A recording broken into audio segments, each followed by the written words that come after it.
Bonjour, heureux de vous retrouver.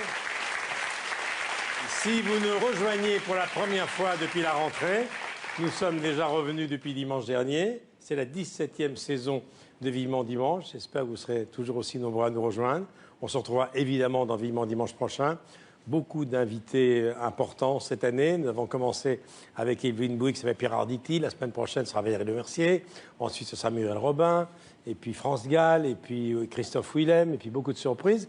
Patrick Poivre d'Arvor. Mais tout de suite, quelqu'un vraiment qui ne ressemble pas aux autres. En l'espace de quelques années, il est devenu une star internationale. Mais il a réussi une performance. C'est que, évidemment, les teenagers, les jeunes, il les avait déjà depuis longtemps. Mais maintenant, toutes les familles, tous les parents et les grands-parents l'aiment aussi. C'est son premier Vivement Dimanche. Voici Mika.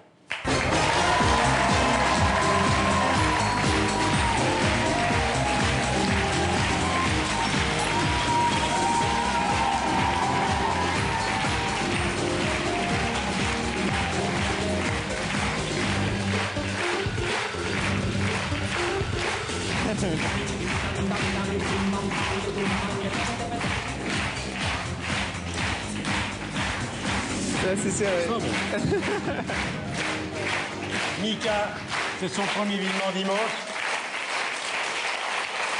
Il y a longtemps que nous voulions le recevoir. Il y a un peu plus d'un an, l'été de l'année 2014, on avait passé des moments magnifiques avec Céline Dion, Stromae, entre autres, sur le port de Montréal. Exactement. On avait promis de se revoir, on avait beaucoup ri. Ben voilà, on se retrouve au moment où tu vas attaquer une tournée gigantesque. Tous les zéniths de France. D'abord le zénith de Paris en septembre et octobre. Tu es un homme heureux.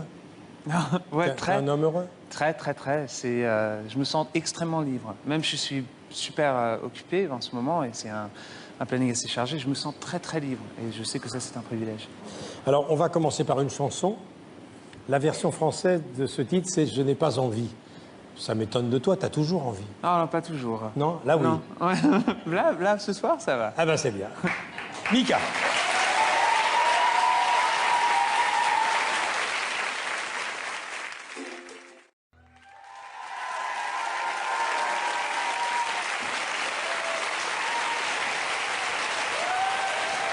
Merci. Mika. Mika va passer tout un dimanche sur France 2. Merci d'être là. Merci de C'est m'avoir. un extrait de cet album, No Place in Heaven. Alors le but de Vivement Dimanche, c'est de refaire le parcours. On sait que le Liban, c'est ta toute petite enfance, puisque tu as passé 1 an seulement. Tu as habité Paris, on va y revenir tout à l'heure, et puis Londres, et avec une famille très particulière. Michael Holbrook Penniman, c'est ton papa, qui est américain, qui travaillait dans une banque. Exactement. Ta maman est libanaise et syrienne. Vous avez connu un drame quand tu avais 8 ans, c'est que ton papa avait été retenu à l'ambassade des États-Unis au Koweït pendant plusieurs mois. Ça, c'était un traumatisme important. J'étais un peu plus jeune que ça, c'était la première guerre du Golfe. Et oui, il était là-bas en business, il travaillait, il n'a pas pu s'échapper en temps et il est resté à l'ambassade. Plusieurs mois. Oui, presque 6 mois. Et ça a déstabilisé tout. J'ai vu que, en fait, quand on a un enfant, on peut penser que tout est stable, mais en fait, c'est pas le cas. Mais à part ça, on a eu une enfance assez super. Alors après ce drame, la famille arrive à Paris, Square Lamartine.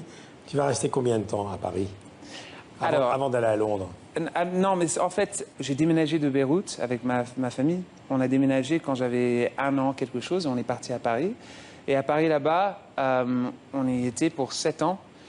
Mon père avait un joli boulot, il travaillait dans la finance. On avait un très joli appartement qu'on louait, c'était dans le 16e, c'était à Square Lamartine. Et on était un peu... Parce que ma mère, elle est pleine de couleurs. Elle nous a fait grandir avec de la musique, avec le parfum, elle était couturière, elle avait toute une équipe qui travaillait avec elle, elle faisait des fringues d'enfants. Et on se levait à 3 h du matin, il y avait des gens qui étaient en train de coudre dans la cuisine, c'était toujours de l'action. Et on était un peu différents par rapport à tout le reste des gens dans notre quartier et aussi à l'école. Mais on était fiers de cette différence. Alors on va poursuivre cette conversation avec elle, avec tes 2 sœurs et ton frère dans un instant. Mais d'abord, on va refaire le parcours artistique. Moi, je t'ai découvert avec Grace Kelly. C'était à peu près il y a 8 ans déjà. C'est ça. Depuis, tu as enchaîné les tubes. Voici donc un survol musical de cette carrière fulgurante de ce jeune homme qui a encore tant de choses à nous dire. Le meilleur est à venir. Regarde.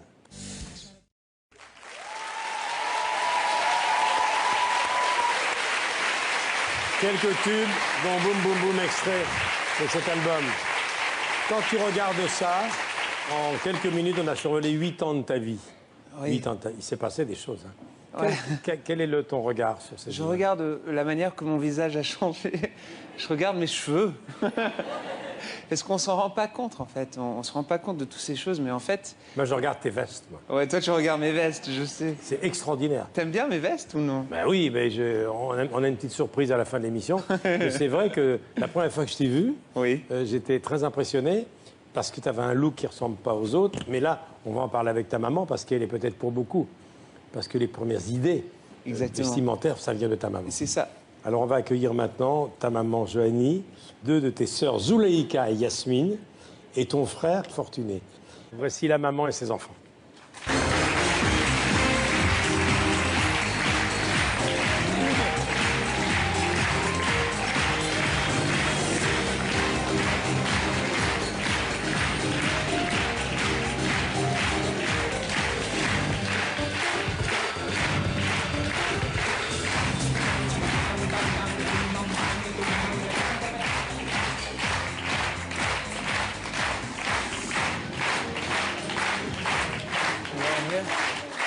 Okay,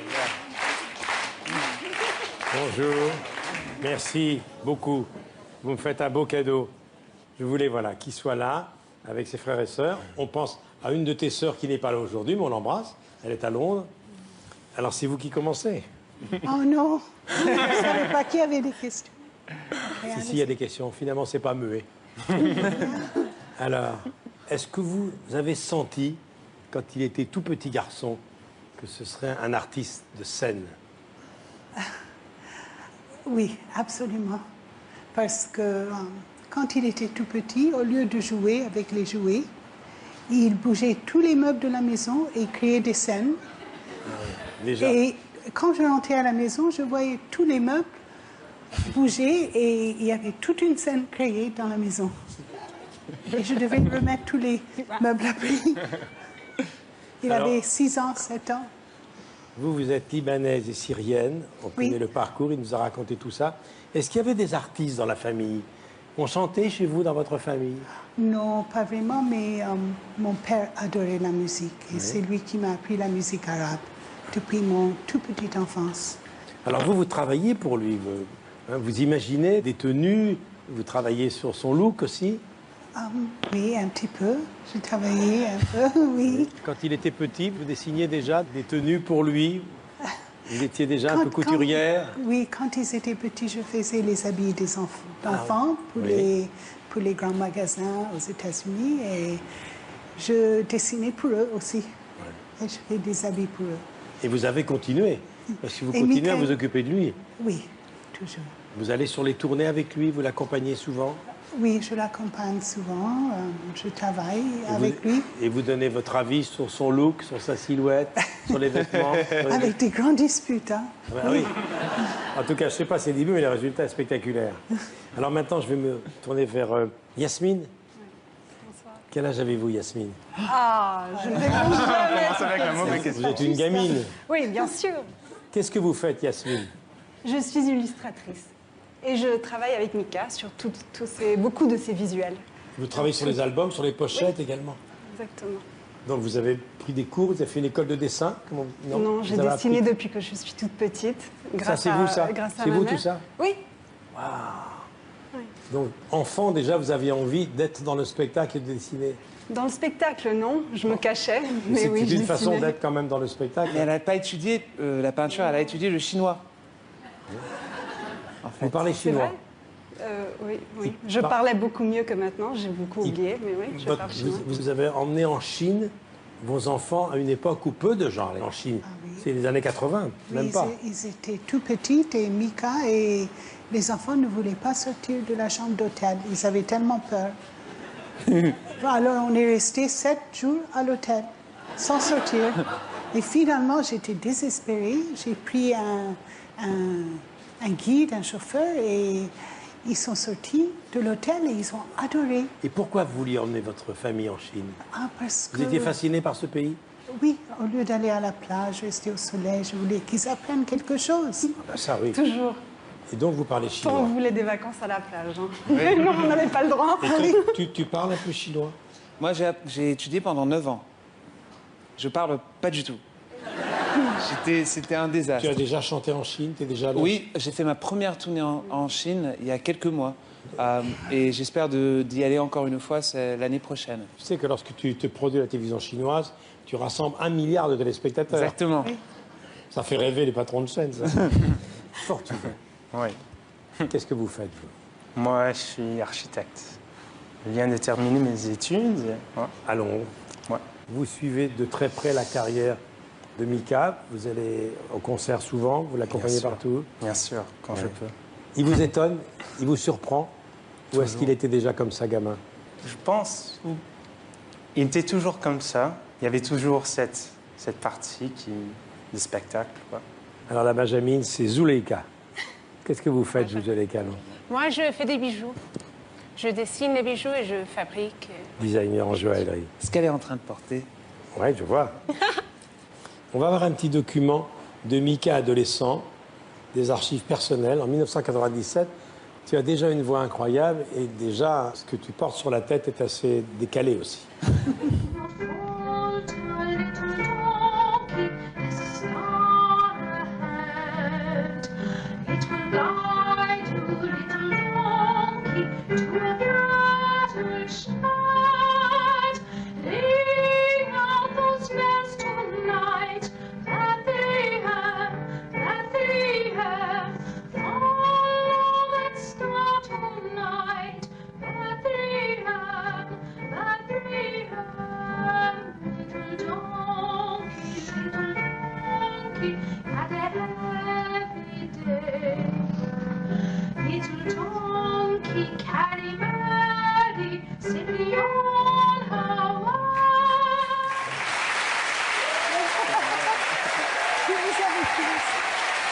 Vous ne connaissez pas cette archive? Vous ne connaissez pas ça? Non, pas du tout. Ben oui, on a trouvé, grâce à... Tu ne connaissais pas, c'était ta faute. Chaque fois Tu as caché ça à ta mère? Non, mais chaque fois qu'il y avait des invités, elle me disait « chante !» Et je disais non et je pleurais et je restais dans ma chambre et ensuite finalement elle me prenait et elle disait « chante !» Non, mais Et alors cette fois-ci, je chantais mais c'était Noël et j'ai une couronne de papier parce que c'est une tradition en Angleterre. Mais je dois dire, après toutes ces années... Avant, ma famille ne voulait pas venir sur le plateau de Vivement Dimanche. Ils étaient vraiment très nerveux. En fait, j'ai réalisé que ça aurait dû être moi qui ne voulais pas... Parce que tout ce que j'ai fait pendant 7 ans, maintenant, sur France Télévisions, il y a Mika avec une couronne de papier en train de chanter une chanson qui s'appelle Petite Anne. Petite Anne, sur la petite orange. Petite Anne, où es-tu? Mika, c'est notre revanche. Ton atmosphère musicale a changé depuis. Hein. Je vous assure. Mais il a déjà une voix incroyable. Hein. ah, il avait une voix très petite. Ah oui, Depuis 6 ans, il chantait. Alors maintenant, on va avoir un témoignage tout à fait extraordinaire. Parlez-moi de Madame Patate. Alors, vous arrivez à... Madame Patate. Non. Non. Ah, il faut me raconter ça. Ensuite, on va écouter la suite avec celui qui est concerné par cette séquence. On le dit tout de suite, c'est Frédéric Mitterrand. Vous arrivez à Paris, dans la Lamartine. On arrive à Paris, on est au Square Lamartine. Et mon père avait un super boulot à ce moment-là. Et on arrive et il est... bon, on fait du bruit. Ben oui, on s'amuse. Ouais, Moi, on je s'amuse. faisais de la danse très intensément. Il y avait un parquet. Oui. Donc, c'était très sonore. Et moi, je faisais le mariachi pendant qu'elle faisait la danse, avec tous les pompons et tous les trucs. Tout le monde danse. C'était Et- toujours un spectacle. Et eux, à ils la n'existaient maison. pas. Alors, il y avait Paloma aussi qui faisait la danse avec elle. Il y avait ma mère, il y avait les couturières, il y avait des gens qui foutaient tout par terre. Et en dessous, il y avait Madame Patate. Il n'y avait pas quelqu'un qui faisait du patin à roulettes aussi? Oui, les patins Oui. à roulettes. On se C'est baladait. pratique parce que c'était du bois. Ouais, exactement. On s'amusait. Et donc la C'était voisine, super. La voisine en Madame dessous, Patate, c'était Madame Patate. en avait marre. Et de temps en temps, Madame Patate, elle était vraiment mystérieuse. Parce que Madame Patate, on ne savait pas qui c'était. Et de temps en temps, il y avait Madame Patate, il y avait ces gens qui venaient. Ils étaient tous dans des costumes noirs. Ils arrivaient. Des micros. Des micros. Comme ça. Et nous, on se La disait. sécurité. C'est la fête. Allez, on y va. Alors, on se mettait sur les roller skates. Les patins, Les roulettes. patins à roulettes. Et on se mettait partout et on faisait ça comme en ligne. Et il y avait Madame Patate qui arrivait, qui frappait à la porte et elle pleurait. Elle disait, s'il vous plaît, Arrêtez aidez-vous. le bruit. Arrêtez le bruit. Donnez-moi un peu de paix. Non, mais on avait peur d'elle. On avait Je peur me rappelle, d'elle. quand on partageait l'ascenseur avec elle, on se mettait contre le mur. Mais ne dis pas trop. Hein. Alors, en fait, nous, on est partis dans des circonstances très différentes. Et on a eu beaucoup de mal, on a dû s'adapter et on était déstabilisés parce que on devait partir. On a perdu notre appartement, on a perdu beaucoup. Et en fait, on était un peu comme... je me souviens toujours que Madame Patate, elle est venue, elle pleurait. Quand on Elle s'était attachée à vous, Madame Patate. elle était tellement triste qu'on partait. Plusieurs années plus tard, elle était merveilleuse. elle était assez hallucinante. C'était vraiment une femme. On ne Alors savait maintenant- pas que c'était la sœur. La maman La maman. La maman de de Frédéric Mitterrand. Et les hommes en sécurité, les hommes qui venaient avec les Bah oui, la costumes famille du noirs. président. Non, mais c'était le président. Lui-même, bah oui. Vous voyez arriver le président. Le président venait pour déjeuner avec Madame Patate, on ne le savait pas, mais bon, on avait des patates à roulettes par terre, partout, on faisait ce qu'on voulait. Alors maintenant, on va laisser Frédéric Mitterrand, qui a accepté tellement d'humour de nous raconter évidemment toute cette histoire. Écoutez Frédéric Mitterrand, avec le talent qu'il est le sien, nous raconter cette aventure. Bonjour mon Mika, je suis tellement heureux de savoir que tu es avec Michel Drucker et Françoise Coquet qui créent toujours autour d'eux une ambiance tellement amicale et tellement chaleureuse. Et puis je suis de surcroît extrêmement heureux de pouvoir te saluer. Tous les gens, sans te connaître, t'aiment déjà à cause de ton talent de musicien, d'artiste sur scène et de cette gentillesse qu'ils perçoivent immédiatement à travers toutes tes interventions. Mais ceux qui ont la chance de te connaître, le privilège de te connaître, alors ceux-là, ils t'adorent, et j'en fais partie. Notre histoire est une histoire ancienne, puisque je t'ai connu quand tu étais un petit garçon qui faisait du patin à roulettes dans le couloir de son appartement, et manque de chance, c'était juste au-dessus de l'appartement de ma mère. Ces bruits de patin à roulettes, ça la rendait folle. Un jour, elle est montée pour aller se plaindre auprès de tes parents. Elle est tombée sur ce petit garçon adorable, sur cette famille d'une gentillesse et d'une politesse extrême, et ça l'a complètement désarmée. Depuis ce jour-là, dans la famille, on a beaucoup parlé du petit garçon adorable, en se réjouissant qu'il puisse continuer à faire du patin à roulettes dans son couloir. Bien des années plus tard, alors que tu étais devenu très célèbre et que moi j'étais ministre, alors que je t'avais oublié, mais que j'admirais ton talent, il a été décidé qu'on te décorerait. Cérémonie solennelle, un peu protocolaire, et pendant que je faisais mon discours, en voyant ce grand garçon d'1,90 m, très beau et d'apparence très gentil, mais que je ne connaissais pas et que j'avais en somme oublié, je me disais, mais c'est étrange, je suis en train de parler, de raconter des histoires, et ce garçon, j'ai l'impression de le connaître. Et toi, en face de moi, tu riais à gorge déployée, et tes parents riaient aussi, ta maman surtout. Alors je me suis dit, mais c'est drôle, dans cette atmosphère tellement guindée, c'est bien rare que quelqu'un à qui on va remettre une décoration rit aussi fort. Et puis à la fin de mon discours, Eureka, j'ai compris, le petit garçon Mika, le petit garçon qui faisait du patin à roulettes, c'était cet artiste magnifique qui se trouvait devant moi. Et c'est pour cela que tu riais. Ensuite, nous sommes devenus amis. Malheureusement, ta vie d'artiste international fait que tu voyages beaucoup. Je ne te vois pas autant que je désirerais le faire, mais en même temps, tu es un artiste extrêmement célèbre. Je ne suis plus ministre, mais tu es toujours inscrit dans mon cœur. Magnifique histoire. Alors maintenant, une question que je suis obligé de te poser. Pourquoi Madame Patate? On savait parce qu'on ne savait pas son nom. Non, parce Madame qu'elle nous engueulait tout le temps. Elle était fâchée, elle n'était pas contente du bruit. Alors c'était notre façon très polie de lui donner un nom. Ouais, parce que dans notre famille, même si moi je disais WC, ma mère me giflait. Alors, pas gifler, mais on pouvait pas dire des gros mots. C'était, hein? On disait pas des gros mots.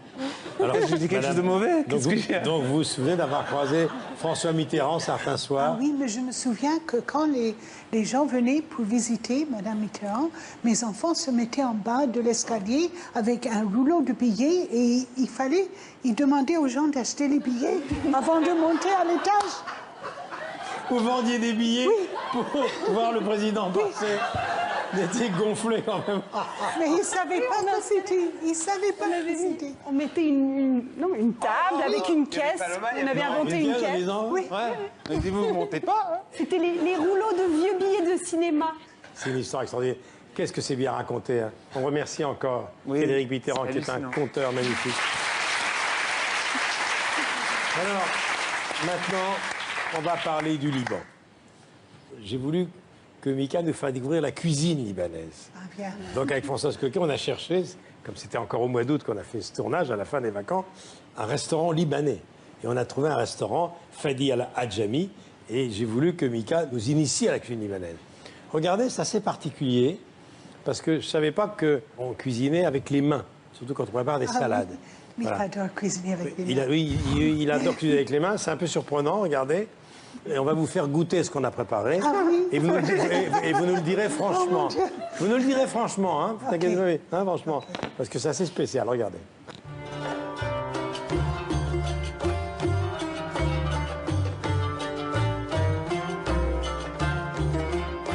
Alors Mika, tu sais qu'il y a une majorité de femmes qui regardent Vivement Dimanche. Ouais. Elles sont toutes amoureuses de toi. Tu es pour les mamans, pour les grand-mères, le gendre idéal. Et un gendre idéal, le dimanche, et que nous sommes dimanche, il fait la cuisine. Moi, je cuisine. Hein. Alors, cette séquence peut booster ta carrière ou la foutre en l'air complètement. Nous sommes dans un restaurant libanais. Oui. Évidemment, c'est pas par hasard. Ouais. Maintenant, à toi de jouer. On commence avec les salades. S'il vous plaît, monsieur Drucker, est-ce que vous pouvez m'aider avec les feuilles d'épinards? Je suis l'assistante en cuisine de Mika. Très bien. La salade, c'est réglé. Ok. Alors maintenant, on mélange. Et j'ai bien appris qu'il faut mélanger avec les mains la salade. Alors vas-y. Et maintenant, je vais ajouter un petit peu de concombre. Ah, ça, indispensable. Non mais continue. Indispensable. Mais n'arrête pas. Non mais n'arrête Ça, pas. il faut continuer. Ok. Et maintenant, on met un peu de tomate. Oui. Voilà. Il faut que je continue toujours. Et on mélange bien. Oui. Voilà, mais il faut les bercer. Vas-y. Non, mais on Tu vois, comme ça. Et toi, tu as des mains pour ça. On commence à assaisonner avec une sauce. Alors ça, c'est de l'huile d'olive. On met un petit peu d'huile d'olive. Ça, c'est la salade de ton enfance, ça? En fait, oui. Oui. Tous les dimanches, on mangeait ça. Très bien. Et ensuite, on met le sirop de la grenade. Et ça, c'est la chose la plus importante, qui s'appelle le samak. C'est quoi? J'ai aucune idée. Je crois que c'est relevé, non? Non? C'est relevé.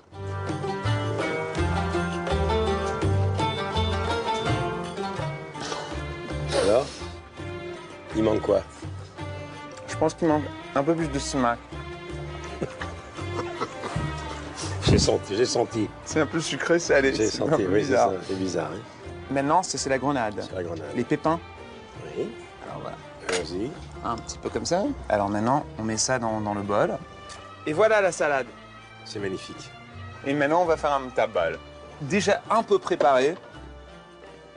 Ah ouais, ça, c'est formidable, ça. C'est pas mal, hein? Ça, c'est grillé, ça. C'est brûlé. Ouais, brûlé, absolument. Voilà. Maintenant, tu écrases.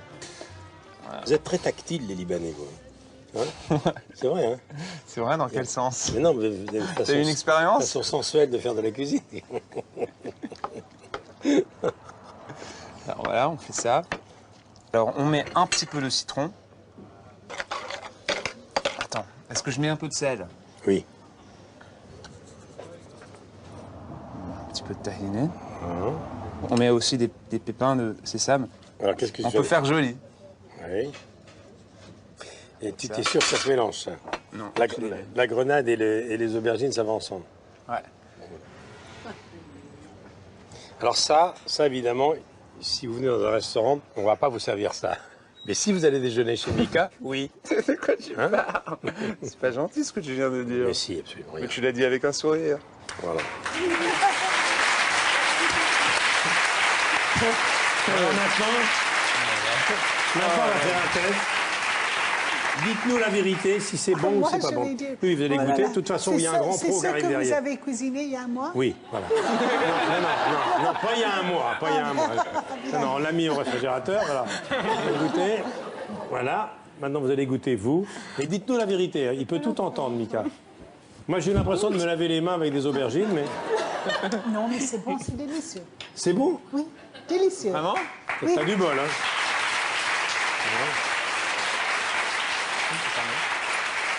Moi, j'espérais que vous disiez non, c'est pas bon. Ah Mais oui, non. avec un pain, c'est bon. Vous mangez souvent cette cuisine-là, madame? Ah oui, souvent. Oui. Très Ça souvent. vous rappelle le Liban? Ah oui, absolument. Mais en fait, lui voulait être boulanger. Il voulait pas être architecte. Il voulait être un boulanger. Il voulait faire du pain. J'adore le pain. Et il se levait tous les matins depuis l'âge de 13 ans? Oui. 14 ans? Même moi. 13 ans, il se levait à 5 h du matin pour faire du pain. Il faisait sa levure, tout ça, il était obsédé. Et ensuite, finalement, il a décidé, OK, je dois faire peut-être, c'est beaucoup. Il est parti travailler dans un restaurant, il a vu que les gens qui travaillent dans un restaurant ou une boulangerie, ils ne dorment pas. Il s'est dit, j'aime bien dormir, peut-être je devrais faire quelque chose d'autre. Et donc, il prend un interview pour avoir sa place à UCL, le collège, l'université de Londres, la fac de Londres, pour faire, c'est très dur à rentrer, pour avoir une place pour faire l'architecture. Il arrive avec du pain. Et il se met, pardon, j'explique toute l'histoire, mais il se met devant la dame, la chef du programme, et il dit, voilà mon pain, et je vous explique pourquoi c'est une structure parfaite. Et lui, le jour après, ils ont donné une place. On n'a que parlé du pain. C'est formidable, ça. Ils ont seulement parlé de pain, ils ont donné une place sans Pas condition. d'immeuble, que de Alors, pain. on va maintenant rendre un plus bel hommage encore à la cuisine libanaise avec Fadi Al-Jami, le propriétaire de ce restaurant libanais. On l'accueille.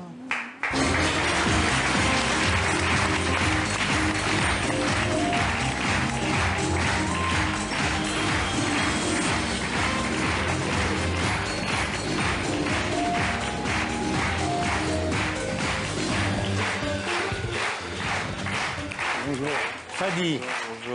Alors Fadi, votre restaurant est très très connu des Libanais. Et à Beyrouth, vous avez pignon sur rue depuis les années 20, 30, non? C'est mon grand-père qui a fondé le premier restaurant gastronomique du Liban en 1920 à Beyrouth. Voilà, donc ça fait 3 générations, mon grand-père, mon père et moi. On essaie d'être ambassadeur de la cuisine libanaise et surtout en privilégiant la matière première. Donc on cuisine beaucoup de produits biologiques et on fait très attention à la traçabilité. Vous vous fournissez chez des fermiers biologiques vendéens. Tout à fait. Pour la volaille, on l'amène de Vendée. On amène un poulet jaune de 81 jours, biologique. Et c'est la seule volaille au monde, lorsqu'elle tombe malade, elle est soignée par un phytothérapeute. Infusion d'ail et d'herbe.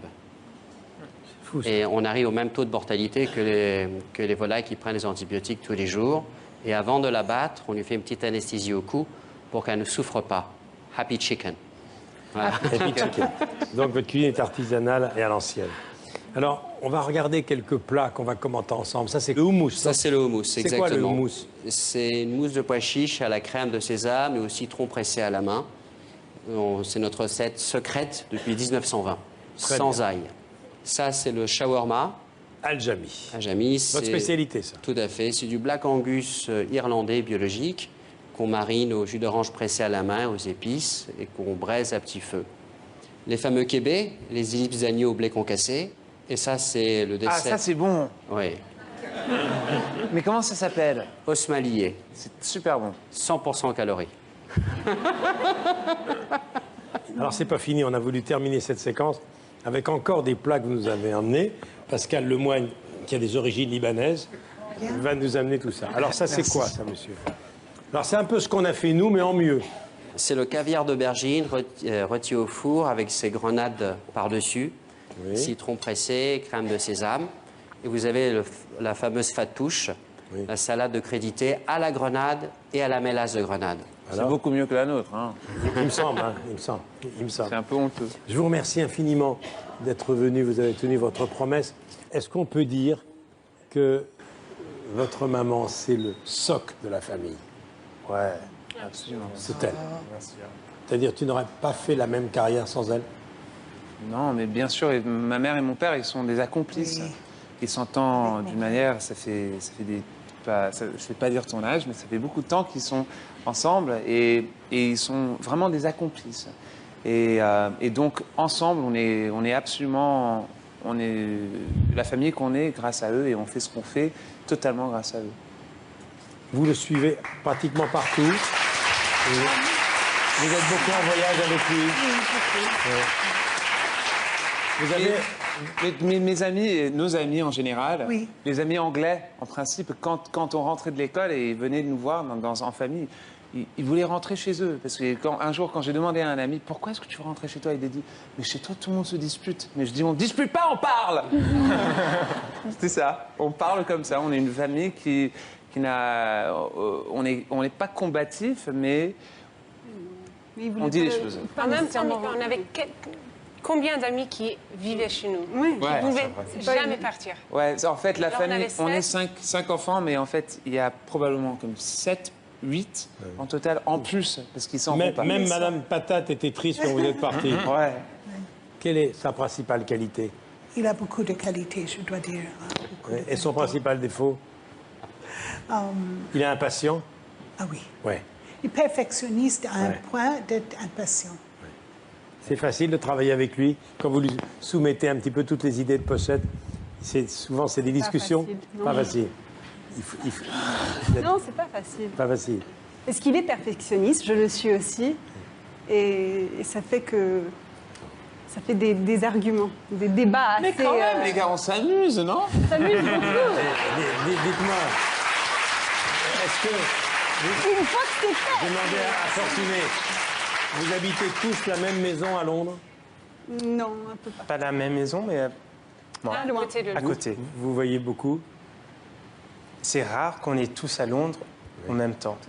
C'est Vous rêvez un jour de construire, vous qui êtes architecte, une grande maison pour toute la famille? Non, j'ai toujours eu cette idée d'avoir... À Londres, il y a des petites cul-de-sac qui s'appellent des mews. Oui. Et on a toujours voulu acheter, chacun de nous, une maison. Alors on a tout un... Tête de sac. Pratiquement de vivre ensemble, c'est la même Vivre ensemble, pourquoi pas. mais juste avec des murs entre nous. En tout cas, je vous remercie. Merci beaucoup, monsieur. Vous êtes une belle famille. Merci d'être là. Merci. Alors maintenant, tu vas me présenter tous les invités qui vont suivre. Oui. Tu as souhaité qu'ils soient là. D'autres ont souhaité vraiment venir sur le plateau de Ton Vivement Dimanche. Parle-moi de James Bay. Ah, alors, James Bay, c'est un chanteur c'est un Anglais. Il chante super bien. Il écrit ses propres chansons. On s'est rencontrés en 2011 dans un château. En fait, dans un château qui appartient à un homme qui s'appelle Miles Copeland, qui est le manager de The Police. Mais il a ce château-là où il fait des rencontres. Il amène plein de jeunes artistes, des écrivains, et tout le monde écrit ensemble pendant une semaine.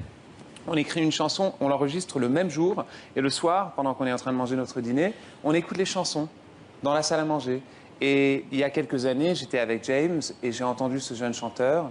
Il y avait Ellie Goulding, il y avait moi, il y avait plein de gens, et j'ai entendu ce qu'il était en train de faire, et j'étais persuadé que ça allait être un énorme carton.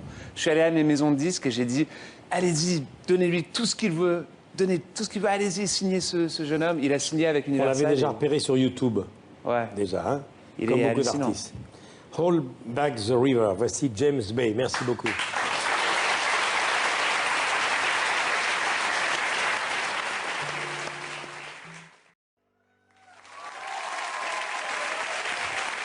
James Bay. Voilà, James va nous rejoindre. Qui va traduire un petit peu. Bonjour, merci d'être là. Merci infiniment. Merci. Parlez un petit peu français? You know, I'm not very good. My dad speaks French, but Son père parle français, mais pas lui. He never spoke French to me. Ce qu'il lui a jamais parlé, en fait, c'est sa faute. So I never really picked it up. Alors, il fait déjà une carrière internationale. Il a fait la première partie des Rolling Stones. C'est extraordinaire parce qu'il n'a que 25 ans, 25 old. Il est si jeune. Et il y a des musiciens dans la famille. Do you have musicians in your family? No, my parents have a great record collection. They've always loved music, but nobody is musical. When I started to get into music, my brother as well, who's we're very close in age. He's only a little bit older than me, so we were kind of bouncing off each other, you know, music and records, and then both got into performing. Très proche de son frère. Oui, en fait, c'est une famille qui apprécie la musique beaucoup. Ses parents ont une grande collection de disques et son frère, c'est un grand collaborateur pour lui. Ils écoutent beaucoup ensemble et ils ont toujours développé des idées. Alors même s'ils ne sont pas des musiciens, ils ont l'appétit. Bonne chance, good luck. Olympia, le 2 novembre, il est à l'Olympia. James Bay. L'Olympia, super. Moi, je veux James dire. Bay. Thank you. Thank you so much. It's fantastic.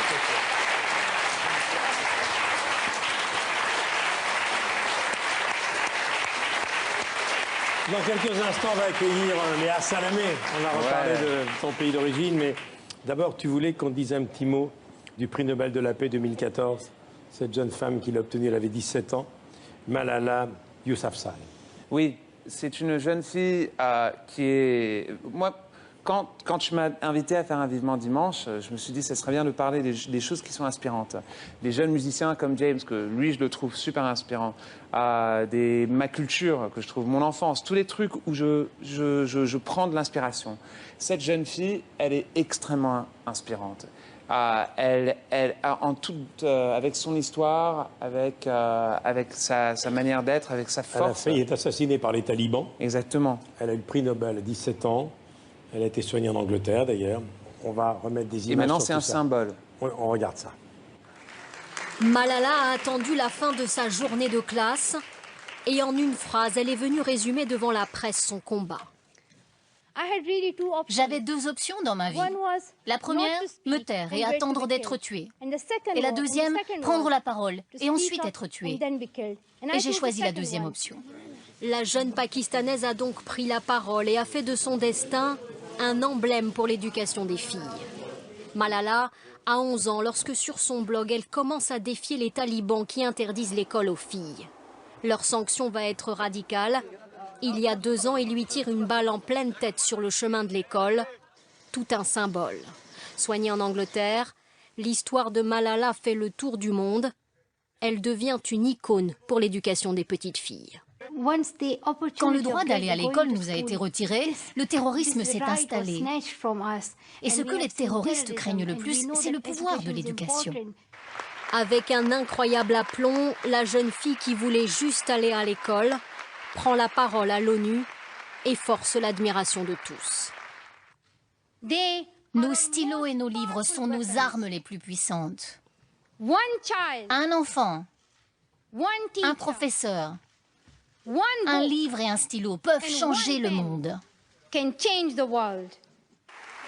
L'an dernier, Malala reçoit le prix Sakharov qui récompense les personnalités luttant contre l'oppression. Du haut de ses 17 ans, elle tape à la porte des plus puissants de Barack Obama à la reine d'Angleterre. Aujourd'hui, c'est en plein cours de chimie dans son lycée en Grande-Bretagne que Malala a appris la nouvelle.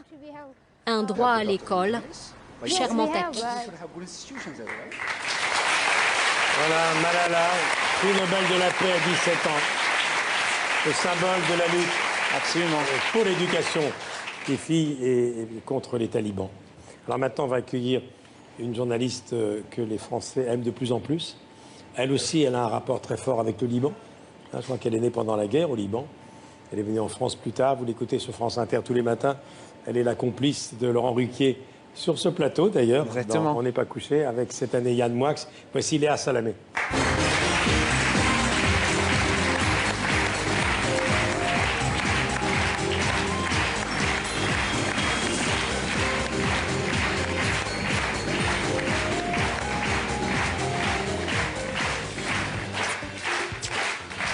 Merci d'être là, Léa. On voulait que vous soyez là, absolument. Regardez, Ça vous rappelle quelque chose, ça? Un petit peu, un petit peu. Ça me rappelle mon enfance et mon présent également, parce que j'aime toujours, je prends toujours plaisir à manger. Alors je ne sais absolument pas cuisiner libanais, c'est un drame, mais j'adore manger libanais. Lui, il a vécu simplement une année, mais le Liban, ça fait partie de sa vie. Vous êtes né dans une période compliquée, hein? Alors lui, il a vécu qu'1 an à Beyrouth, moi j'en ai vécu que 5. Dont 5 de guerre. 5 de guerre complètement, même c'est... totalement.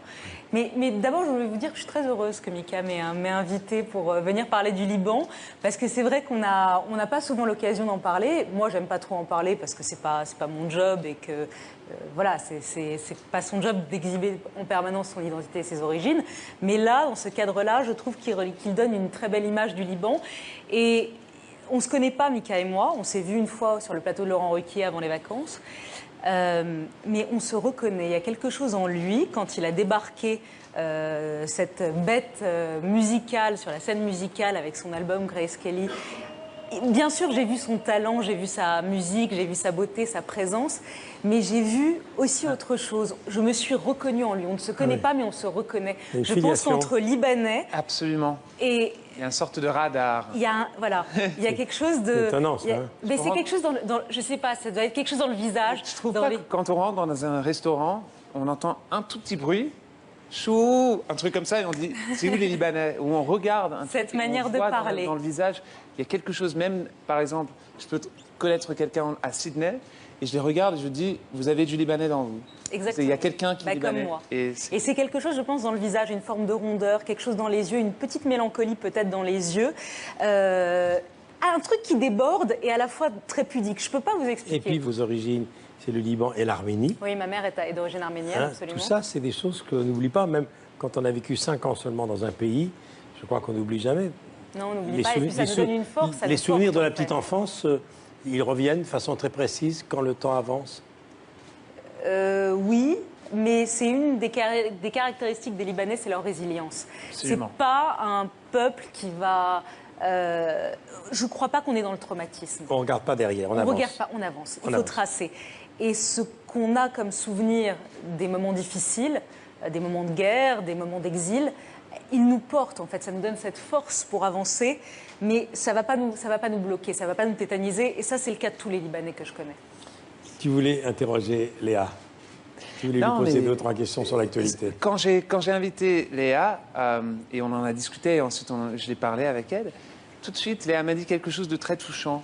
Elle m'a dit, tu sais, ça ferait du bien de parler à la télévision du Liban, et pas seulement pour faire un commentaire sur quelque chose de terrible, sur un aspect, sur la brutalité d'une guerre. Et c'est vrai, en fait, c'est ça le problème. Il y a beaucoup de gens qui pensent que c'est seulement la guerre, c'est seulement des situations difficiles, mais c'est pas seulement ça. C'est un pays incroyable. Et Beyrouth, c'est une ville incroyable. C'est une ville où, pendant des années, il y avait des gens de toutes les races, de toutes les religions qui cohabitaient, qui fonctionnaient, qui faisaient de l'argent, et toujours. Et c'est toujours comme ça aujourd'hui. Moi, quand je fais des concerts là-bas, j'ai toutes sortes de gens devant moi. Quand je suis à la place des Martyrs, je vois une mosquée. Je vois une mosquée, je vois 2 églises, une cathédrale, je vois des gens qui sont voilés, des gens qui sont presque dans des bikinis. Tout le monde est rassemblé ensemble. Et ça, je regarde et je me dis... Je suis en train de chanter les chansons que moi je chante, qui parlent de tout. Et je me dis, ça c'est Beyrouth et j'en suis fier. Quand vous étiez petite fille au Liban, c'était quoi la France pour vous? Mais il y a un lien qui est immense. Vous savez qu'il y a une étude qui est sortie cette semaine sur tous les lycées français dans le monde. À Rio, à Pékin, à New York, il y a des lycées français dans toutes les villes. Eh bien, est-ce que vous savez qu'un élève sur 3 dans le monde, dans les lycées français, est libanais? C'est pour vous dire qu'il y a vraiment quelque chose de très fort. Et il a raison de dire ça, c'est pas que la guerre. Moi, quand j'étais journaliste, ça fait 10 ans que je suis journaliste, dans les rédactions, parfois on entend s'il y a un attentat à Bagdad ou un attentat en Afghanistan, et j'entends cette phrase, c'est Beyrouth. C'est Beyrouth voulant dire c'est le chaos. Et chaque fois, ça m'énerve. J'ai envie de leur dire non. Le Liban, c'est aussi... This ain't Beirut. Yeah. C'est pas Beyrouth, hein? C'est pas Beyrouth, voilà, c'est ça. Or, Beyrouth, voilà, j'invite les gens à venir voir. Il y a une fureur de vivre, il y a une beauté. La montagne libanaise est magnifique. Il y a une nostalgie, il y a quelque chose. Et puis les gens, le peuple libanais, ils sont tellement habités par la mort, ils savent tellement que le monde est tragique et qu'ils sont entourés de guerre, qu'ils savent qu'il faut vivre vite, bien et prendre son plaisir tout de suite. On est des immigrés. on est des immigrés et aussi, et maintenant, je pense qu'il y a beaucoup de pression sur le Liban et sur la ville de Beyrouth, avec tous les immigrés qui sont en train de recevoir. Et je pense qu'en parlant de tout ça, il faut aussi mentionner ce qui est en train de se passer en Syrie et la crise des immigrés aussi qu'on est en train de confronter. Il ne faut pas oublier que ça fait 4 ans qu'il y a une guerre extrêmement violente, une guerre civile en Syrie. Et dans le petit pays qu'est le Liban, il faut savoir que le Liban, c'est 2 départements français. Oui. Il y a 1 300 000 réfugiés syriens depuis 4 ans qui affluent. C'est-à-dire que quasiment une personne sur 4 au Liban est syrien aujourd'hui. Et malgré tout, il y a un accueil, et malgré tout, ça pourrait se passer bien plus mal que... Un accueil que moi, j'aimerais beaucoup plus voir là où j'habite, en Grande-Bretagne. Ouais. Merci Léa. Dernière question. Je vous ai vu, évidemment, aux côtés de Yann Max pour la rentrée. C'est votre 2e année. Oui. Et Laurent Ruquier a dit, je vous remercie, chère Léa, d'être restée 1 année de plus. Ça veut dire que vous avez déjà été sollicitée pour aller ailleurs? Non, ça veut dire que je suis très contente de rester avec Laurent Ruquier. Bien sûr. Ça veut dire que oui, mais vous savez, vous savez ce que c'est que la fidélité. Oui. J'étais une jeune journaliste de chaîne d'info et il y a 2 personnes qui m'ont vue à la télé qui ne me connaissaient ni d'Ève ni d'Adam, qui s'appellent Laurent Ruquier et Catherine Barma. Ils se sont envoyés des textos en disant regarde la fille là, à 21h. Oui. Et ils m'ont donné ma chance. Et je leur dois énormément et je ne l'oublie pas et je ne l'oublierai jamais. Alors, un mot sur la radio. Vous appartenez à la matinale la plus écoutée de France. Oui. C'est un exercice... C'est une grande fierté, oui, avec Patrick Cohen et puis toute une équipe géniale autour. C'est un exercice qui est très difficile, où je suis la seule femme actuellement, je sais. avec que des hommes face à moi. C'est challenging, la concurrence est là, donc on a fait une très belle première saison, maintenant il faut durer. C'est vous qui me dites à chaque fois que je vous croise, parce qu'on enregistre l'émission de Laurent Ruquier ici, dans ce studio, chez Michel, et parfois je le croise dans les couloirs, il me dit l'important c'est de durer maintenant, hein, c'est de durer. Et voilà, c'est ça le vrai challenge. Et lui, le meilleur est à venir. Il a 30 ans, 32 ans. 32 ans. Ce qu'il a déjà fait à 32 ans. Merci beaucoup Incroyable. Léa. Rendez-vous samedi prochain. Merci. Au plateau de Laurent Ruquier. Merci beaucoup.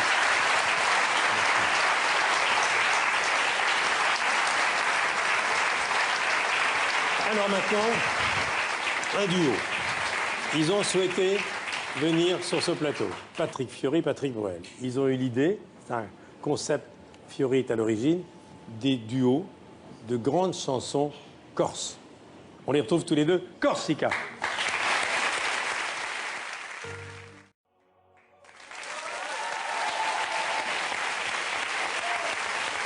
Corsica.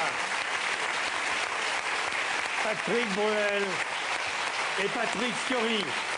Les 2 Patrick réunis pour un album pas comme les autres dans le Vivement Dimanche de Mika. Ça, c'est une belle idée. L'album sort dans quelques jours. Une chanson de Petru Gelfucci, qui est une voix corse fort célèbre. Et le sous-titre de l'album, c'est quand la Corse et le continent se rencontrent. Mais oui, mais c'était important de recréer un pont que je trouve un petit peu fragile entre la Corse et le continent. Et quoi de mieux que de passer au travers de chansons du répertoire essentiellement corse, avec des artistes, évidemment, comme M. Patrick Bruel, qui a accepté. C'est le premier à qui j'ai parlé du projet et qui m'a dit j'embarque sur cette chanson-là. La liste est impressionnante. Hein. Dans cet album, il y a Francis qui chante. Avec Petru Gelfucci, d'ailleurs. Il y a Benabar, Maxime Le Forestier, Jennifer, il y a Moran, Fugain, Mondolini, enfin, toutes les voix célèbres se sont associées, parce que finalement, les gens du continent ont une passion pour la Corse. Il y en a même qui habitent. Il y en a même qui habitent, bien sûr. Mais il y avait une envie réciproque, vraiment, depuis longtemps. Les artistes insulaires avaient envie de chanter avec les artistes du continent. Et le cadeau, la cerise sur le gâteau, c'est que tous les artistes du continent ont chanté en Corse, en langue corse, coaché par M. Jean-Charles Pape, qui est sur l'album.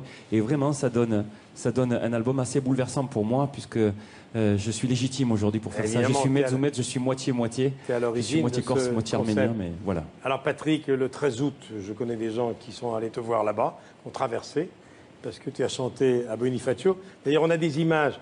Les images que vous avez vues derrière, que Dominique Colonna, qui est suédois, comme son nom l'indique, vous montre. C'est là où tu as chanté cet été? À Bonifacio, oui. À Bonifacio. Et ces images-là, elles nous touchent beaucoup, parce que lorsqu'on a fait Vivement Dimanche en Corse, à Calvi, il y a quelques années, on avait filmé la Corse comme personne ne l'a filmé, avec aux commandes de l'hélicoptère un grand virtuose qui est Franck Arestier, et ces images passent en boucle dans les chambres d'un hôtel fort célèbre de Calvi. Comme ça, les gens qui viennent voient un peu ces images. C'était un gala particulier au mois d'août. Hein. C'était le dernier concert de la tournée. C'était en plein milieu des vacances.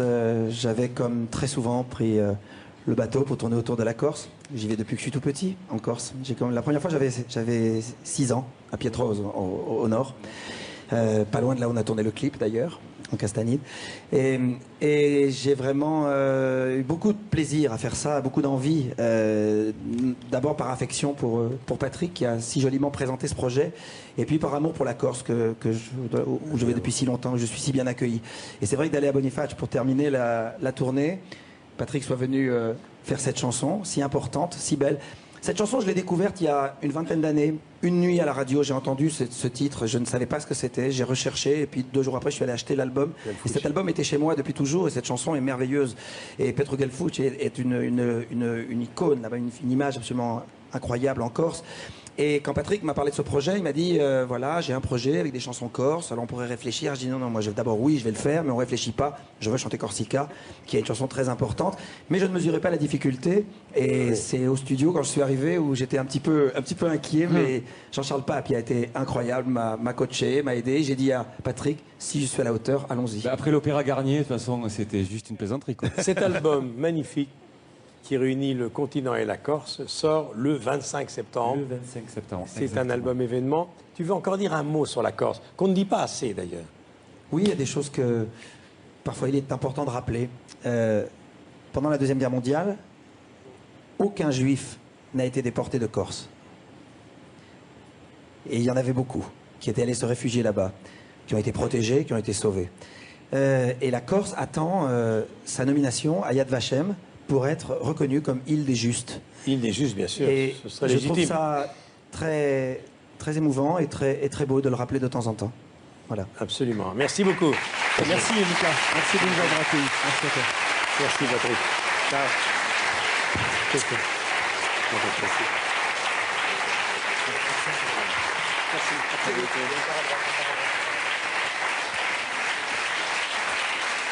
Voilà. L'émission n'est pas finie. Il y a encore plein de choses. On va parler de ceux qui font les décors de tes spectacles. D'abord, le Japon. Tu chantes au Japon. Oui. Tu es allé au Japon il n'y a pas longtemps. Regardez. Tokyo, ville bouillonnante, ultra moderne, de 13 millions d'habitants. Si Mika vit à Londres, il voyage constamment et dort plusieurs mois par an à l'hôtel. Est-ce que vous avez souvent des vues comme ça dans vos chambres d'hôtel quand vous voyagez? Cette vue, elle est assez exceptionnelle, je dois dire. C'est assez drôle parce que quand même, j'ai décidé la dernière fois que j'étais ici de dormir sans les rideaux. Et alors j'étais dans mon lit et je porte pas de pyjama. Je suis dans mon lit et je regarde à 7h du matin, j'avais 3 mecs qui étaient en train de nettoyer les fenêtres, parce qu'ils nettoient les fenêtres chaque matin ici. Mika est né au Liban, a grandi en France avant de s'installer à Londres. Un artiste sans frontières qui chante en plusieurs langues. Alors pas étonnant que sa carrière, il la voit internationale. Et ça fonctionne. Ce soir-là, il joue à guichet fermé dans cette salle de 3000 places, devant un public à 98% japonais.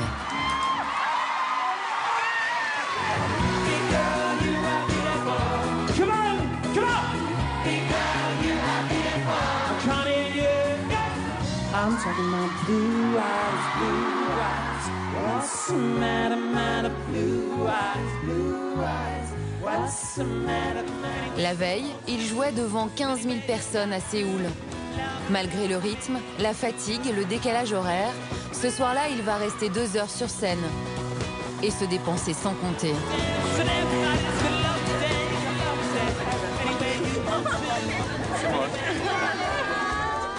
Et au Japon, la nouvelle mode, c'est de faire dédicacer son smartphone. truc qui est dingue, c'est que je signe tous les téléphones, mais ces téléphones ils coûtent 2000 balles. Yeah, don't worry, I won't sign the screen. Ce planning très chargé, c'est le quotidien de Mika à chaque fois qu'il vient ici. Mais ce soir-là, une fois son concert terminé, le chanteur a décidé de se promener un peu. Alors ce soir, Mika tient à nous emmener dans un endroit dont il a entendu parler et qui l'intrigue beaucoup. C'est là. C'est bizarre. Ça, c'est... Cet endroit, c'est un petit appartement où l'on paye quelques yens pour passer du temps en bonne compagnie. Avant d'entrer, il faut se déchausser, se laver les mains. Et c'est alors que l'on peut pénétrer dans cette curieuse petite pièce peuplée de chats.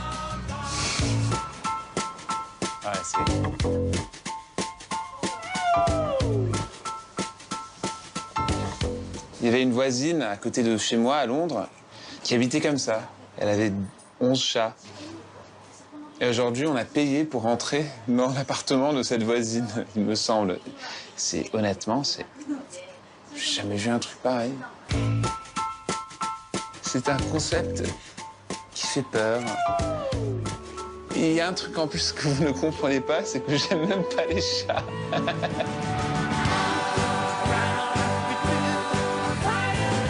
Le lendemain, Mika s'envolait pour la Chine pour 3 concerts. Son tour du monde continue.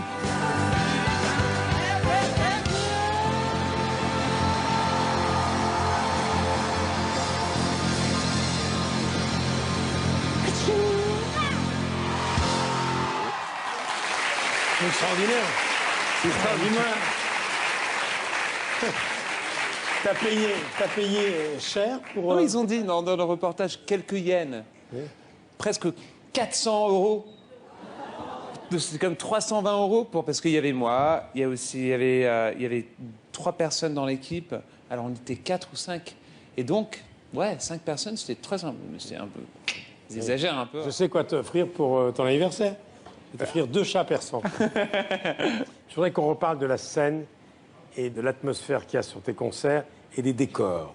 Parle-moi de Nick Tinagel et Job Smith, qui sont 2 Hollandais que voici, qui ont joué un rôle très important dans ta vie. Ensuite, tu vas me parler d'une équipe italienne, spécialiste de carnaval. Et ces 2 rencontres font que tes décors sur scène ressemblent à personne. À personne. Alors cette année, j'ai eu une sorte de crise pour les concerts que je faisais au Zénith. Il y a plusieurs années, j'ai fait des concerts, par exemple, à Bercy, et c'était une grande mise en scène. Et avant ça, bien sûr, j'avais fait des Zéniths et aussi des Parcs des Princes. Et je me suis dit, c'est le moment de faire quelque chose de beau. Alors il y a un mois, j'ai tout jeté à la poubelle. Et je me suis dit, c'est fini, je veux faire quelque chose de beau, je veux faire quelque chose d'extrême, et pas juste quelque chose de simple. Alors... je me suis dit, qu'est-ce que je peux faire? Il y a 2 personnes dans mon équipe qui sont parties. Les gens qui étaient supposés de fabriquer mon concert, ils sont partis aussi, parce que j'étais en train de trop changer. Ça, ce sont les 2 designers qui font ça. Et ça, c'est Job Smith qui a dessiné ça. Ils sont créateurs d'objets, décorateurs, hollandais. Par exemple, la plus grande forme, ce qu'on voit sur la droite et à la gauche, ça, c'est presque 10 mètres de hauteur. C'est immense. Et ensuite, il y a du vert coloré au centre. Et l'idée, c'est que c'est la porte du paradis. Mais le paradis ressemble un peu à l'enfer et un peu au paradis. Donc, tu t'es associé à ces talents-là. Et puis également, sans Giovanni Impersisetto. Alors, j'avais personne pour construire mes décors. Parce que quand on dessine un truc comme ça, qui fait 18 mètres par 11 mètres, un mois avant un concert, tout le monde m'a dit non, parce qu'ils ne voulaient pas gâcher leurs vacances. Je me suis dit, c'est où est-ce que j'ai vu quelque chose de bien? Et je me souviens qu'il y avait une fan qui m'avait donné une feuille avec des images de son association de théâtre de rue. Et je me suis dit... C'était Occhioliva. Exactement. C'est près de Bologne. Et je me suis dit, un théâtre de rue, ils vont travailler comme moi je travaille avec ma famille. Alors, ils construisent leurs décors, leurs costumes pour le carnaval. Pour le carnaval. Et tu leur as demandé de fabriquer des choses bonnes. Et non, mais en fait, je n'avais pas leur contact. Alors j'ai lancé une enquête sur Twitter. Et j'ai dit, s'il vous plaît, il y a 3 semaines, j'ai rencontré cette fille, elle travaille avec un théâtre de rue et ils font des trucs de cirque. Est-ce que vous pouvez la trouver? Et dans 30 minutes, j'étais au téléphone avec elle. J'ai engagé 16 personnes qui, normalement, sont en train de payer pour faire du théâtre et pour faire le théâtre de rue. Mais moi, je les ai engagés. Tu leur as changé leur vie, là. Ils ont des jobs, ils travaillent dans les cafés, ils sont restaurateurs de meubles. On verra dans tes zéniths que tu commences, on verra leurs éléments. Absolument. Et j'ai trouvé tout un village qui ont sacrifié leur été pour fabriquer la mise en scène qui va être sur les Zéniths en France. C'est extraordinaire ce qui leur arrive. Hein. Alors maintenant, on va parler de l'Inde. On va accueillir dans un instant un musicien exceptionnel, connu dans le monde entier. Il a eu 2 Oscars pour Slumdog Millionnaire. C'est Allah Raka Raman. Voilà, on le voit ici. Mais d'abord, on va faire une plongée pour toi, assez spectaculaire, au cœur des cultures indiennes, avec le spectacle musical Bharati. Ils reviennent au Grand Rex, c'est assez fascinant ce qu'ils font. Des danseurs, des musiciens, des acteurs, des acrobates. Ça s'appelle Bharati 2 dans le Palais des Illusions. Regarde, c'est pour toi. Nous sommes en Inde.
Voilà, c'est beau, hein?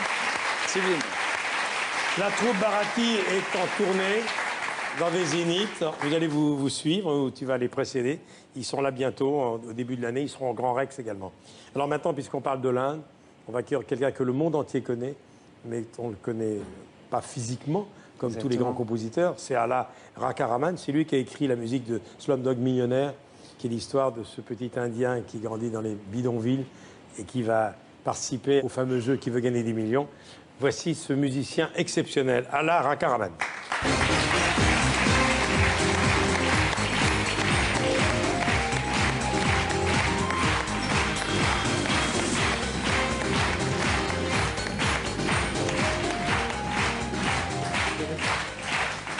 Bonjour monsieur. Merci, tu vas traduire. Je vous remercie d'être là. Je suis très fier parce que vous êtes un musicien célébrissime. Je rappelle quand même que le film a été numéro 1 mondial en 2008 et 8 récompenses, dont 2 Oscars pour vous. Félicitations. Merci, I'm very happy to be here, and my friend Mika called me and I was very happy to come and join you. Il est très heureux d'être là et nous aussi. 2 Oscars, c'est pas rien. Comment vous avez commencé votre carrière? Il y avait des musiciens dans votre famille? I come from a musical family. My father was a composer. Papa composait? Yeah, he passed very early, so I had to take music as a profession at the age of 12. Il a commencé à 12 ans. Il a commencé et toute sa famille, il travaillait dans la musique aussi. Comment vous expliquez le succès phénoménal de Slumdog Millionnaire? I don't know. Il a aucune idée. At a point where the world was very low, at a low, I think Slumdog Millionaire came at the point where it gave hope watching the movie. Le film est sorti en 2008 à un moment où il y avait beaucoup de turbulences dans le monde entier et en général les esprits étaient assez bas et c'était inspirant, c'était touchant, ça donnait un sentiment d'espoir et cette joie a été très puissante en ce moment-là. Je pense que ça a contribué, il pense que ça a contribué beaucoup au succès du film. Ce qui est hallucinant, c'est que Ea, il est un des musiciens dans l'histoire de la musique avec le plus de succès sur la Terre et dans l'histoire de la musique. Oui. 200 millions d'albums. C'est planétaire. Oui. 200 millions d'albums vendus. Ça lance un sorte d'ombre immense sur nos plus grandes stars, comme Madonna. Et c'est un homme qui est tellement simple, qui est extrêmement spirituel, qui a fait 130 BO de films. 130 films différents. Est-ce que The Voice est un concours de chant télévisé célèbre dans votre pays? There are a couple of things. There's The Voice and in India's Got Talent. Oui, ça existe. And each state has so many of them. No? Mais la différence avec nous, c'est que y a des millions de gens qui regardent les émissions de télé ici en France. C'est hallucinant. Mais en Inde, quand on fait un grand spécial sur une émission de télé, on peut avoir 300 millions d'impressions, 400 millions. India is a musical country. Everybody learns music, Indian classical music. 400 millions. Il y a notre nouveau patron des programmes qui est enregistré. Vincent Mêlé, ça le fait rêver. 300 millions de téléspectateurs en prime time. Je vous remercie beaucoup. On va justement parler de The Voice, parce que ce qui a fait aussi connaître en France Mika, c'est ce jury avec Florent Pagny, Jennifer Garou, entre autres, avec Zazie maintenant. Mais surtout, il a été à l'origine d'une carrière. Car le jour où le petit Kenji s'est présenté, tu es le seul à t'être retourné. On imagine, si tu n'étais pas retourné, on ne parlera sans doute pas de lui aujourd'hui. Merci beaucoup. The Voice. Elle répondait au nom de Veila. Les gens du coin ne voulaient pas lâcher là. Elle faisait trembler tous les villages. Les gens me disaient, méfie-toi cette fille-là. Elle répondait au nom de Veila. Les gens du coin ne voulaient pas lâcher là. Elle faisait 100%. Tous les villages. Les gens me disaient, méfie-toi cette fille-là. C'était un phénomène, elle n'était pas humaine. Le genre de femme qui change plus qu'un délinquant en gentleman. Une beauté sans pareil, tout le monde veut s'en emparer sans savoir qu'elle les mène en bateau. Hypnotisée, on pouvait tout donner. Elle n'avait qu'à demander, puis aussitôt on démarrait. On cherchait à l'impressionner, à devenir son préféré sans savoir qu'elle les mène en bateau. Mais quand je la vois danser le soir, j'aimerais devenir la chaise sur laquelle elle s'assoit.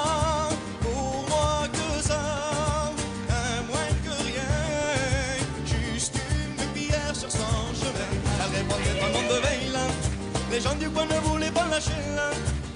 Elle faisait trembler tous les villages. Les gens me disaient, méfie-toi cette fille-là. Elle répondait au nom de Veila. Les gens du coin ne voulaient pas lâcher là. Elle faisait trembler tous les villages. Les gens me disaient, méfie-toi cette fille-là.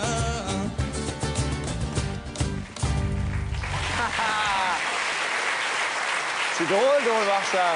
Non mais attends, quand on voit ça, avec le recul, il a vendu 1 million d'albums depuis. Hein, ouais, bon. je sais. Mais t'imagines? Ouais, pourquoi c'est dingue, hein. Tu leur as demandé pourquoi ils ne sont pas retournés?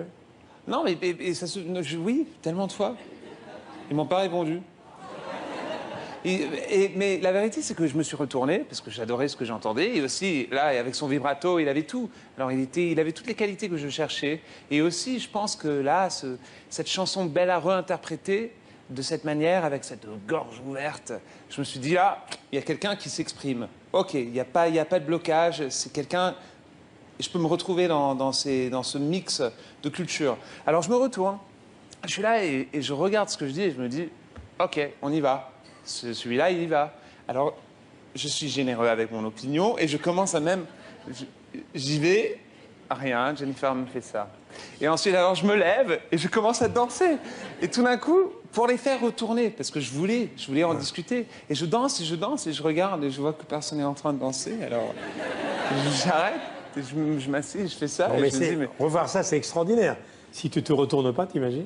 Je pense que si moi, je me suis pas retourné... Il aurait peut-être fait carrière quand même. Hein. Il aurait fait carrière quand même. Parce que de temps en temps, il y a des choses qui sont écrites. Non, Et il y a des gens qui ont quelque chose dans leur parcours. C'est juste, moi je suis juste à un moment de ponctuation dans sa vie, mais c'est juste, je fais partie de l'histoire. C'est pas grâce à moi du tout. En plus, tu as marqué le coup. Tu es le seul qui appuie sur le buzzer avec tes chaussures quand même. Toi. Ouais. Tu es le seul à faire ça. Mais quand j'aime beaucoup, j'y vais avec mon corps. Alors, on va retrouver sur scène un des membres du jury qui est venu tout à l'heure. C'est Garou. Il est venu avec Corneille et Brock Voisine, parce qu'ils sont une trentaine à avoir rejoint cette troupe. Et maintenant, ils sont en tournée. Ils sont en décembre au Palais des Congrès. On va les écouter. Ils sont venus, ils ne pouvaient pas être là cet après-midi. On les a enregistrés tout à l'heure. Et ils rendent hommage à leur manière à Sacha Distel, car on oublie trop que Sacha Distel a écrit Oh the Good Life, qui a fait le tour du monde et qui a été enregistré par Sinatra. Oh la belle vie, chanté en français et en anglais par les Gentlemen.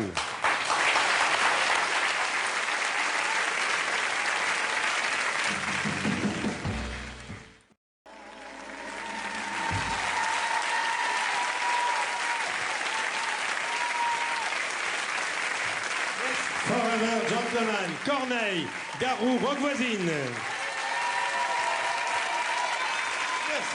Merci. Merci. D'abord, un mot de cette chanson. On oublie que How's the Good Life est une chanson de Sacha Distel qui a fait le tour du monde et qui a été enregistrée par Sinatra, entre autres. On ne le dit pas assez. C'est une chanson que vous connaissiez depuis toujours, Rock? Oui, mais ça fait partie des grands classiques chez nous. Même. Et tu sais que c'est pas la seule chanson française qui a traversé l'Atlantique. Il y en a plein. Et des grands succès. Il y a Maillot et bien sûr. Oui. Ça fait partie maintenant de ce qu'ils appellent le The Great American Songbook. Donc, la grande chanson américaine, c'est les standards jazz. Et beaucoup de ces chansons-là étaient en français d'abord. Ouais. Alors, Corneille, quand cette aventure est née, déjà 2 albums, Gentlemen Forever, vous n'imaginiez pas que vous iriez au Palais des Congrès 2 ans après pour chanter on espérait, parce que c'est tellement de belle musique déjà à faire sur disque, mais sur scène, ça prend toute une autre dimension. C'est l'idée des copains là, chanter avec tous tes chums, comme on dit chez nous. C'est extraordinaire sur scène aussi. Et un big band avec un des big band, vrais jazzman, un big band vient d'inviter tout le monde. Corneille, toutes ces chansons des années 50, 60 chantées par tous les grands crooners, tu les chantais j'ai appris en partie l'anglais grâce à cette époque que je n'ai pas connue, mais j'ai Sammy Davis Jr., puis Dean Martin, Frank Sinatra, les vieux films de Ginger Rogers et Fred Astaire, tout ça. Alors comment ça se passe sur scène? Vous êtes tous les 3 tout le temps? On sera tous les 3 tout le temps, mais on sera visités. Oui. C'est-à-dire qu'il y a tous les autres gentlemen et gentlewomen qui sont invités. Hein. Ils sont invités, ils vont venir... On a des surprises. Et à chaque soir, c'est un nouvel événement. Puis nous-mêmes, on est surpris. On se fait des surprises entre nous. Et on révélera les surprises que le jour même. Et encore, le jour même on peut-être. On n'en parlera pas avant. 3 au 5 décembre au Palais des Congrès, qui est une belle salle. Ouais. Évidemment, un mot de mon invité, Mika. Ouais. Vous avez passé 1 an ensemble, vous avez partagé les fauteuils qui tournent. Des fauteuils qui tournent, des fauteuils rouges comme ici, mais avec un petit dispositif en plus. Avec Jennifer et Florent. Et c'est vrai que j'ai appris, j'ai connu Mika sur Les Enfoirés. La première fois, je m'en souviendrai toujours. On courait en changement de costume, puis on est tombé face à face. Il a dit, je suis tellement fan de toi. J'ai dit, je suis tellement fan de toi. Et on avait l'air tellement con. Et on s'est connus comme ça rapidement, parce que ça va vite dans Les Enfoirés. Et après ça, on s'est retrouvés sur l'émission à passer 1 an ensemble et à passer des semaines ensemble. C'est un mec adorable. Je vous demande d'applaudir les Gentlemen, Forever Gentlemen, en tournée dans quelques semaines et au Palais des Congrès début décembre.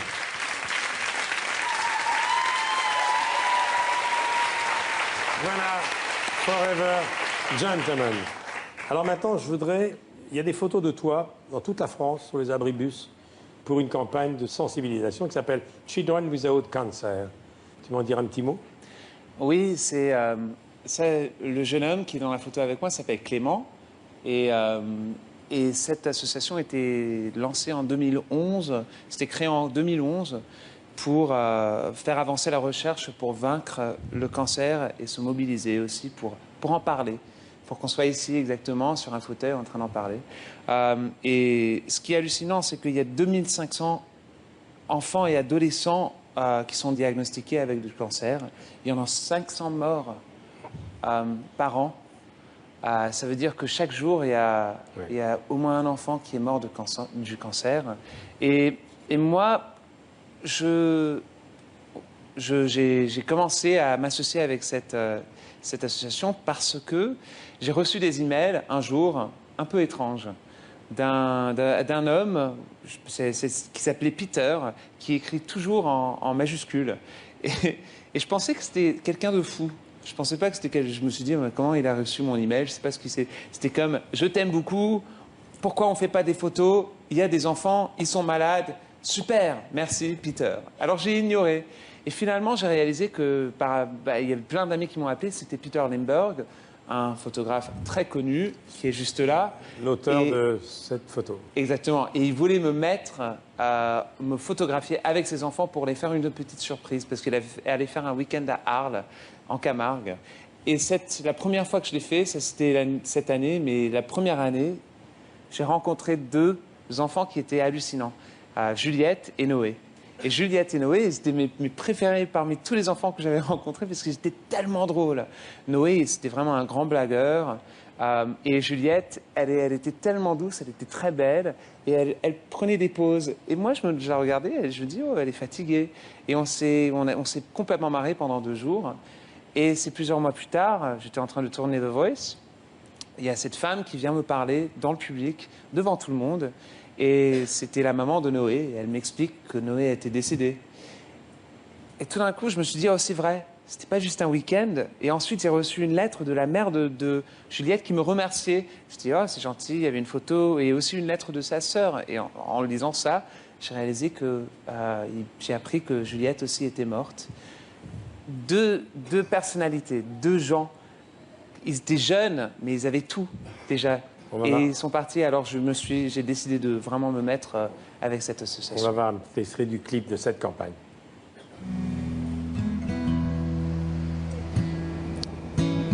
Cancer du rein, du foie, et j'ai eu quoi d'autre? J'ai le cancer là, là et là. Alors j'aime faire de l'équitation. J'aime bien l'équitation, mais avec la maladie, il y a plein de contraintes pour ne pas pouvoir en faire. C'est-à-dire que déjà, si le cheval il se cadre, si j'ai les 2 pattes arrière, je tombe. Et là, pour le caté que j'ai là, c'est direct à l'hôpital. Donc l'équitation, pas possible. Il y a plein de choses comme ça que j'aime faire. Ma vie d'avant était très très bien. C'était super, mais après, il y a des contraintes comme ça.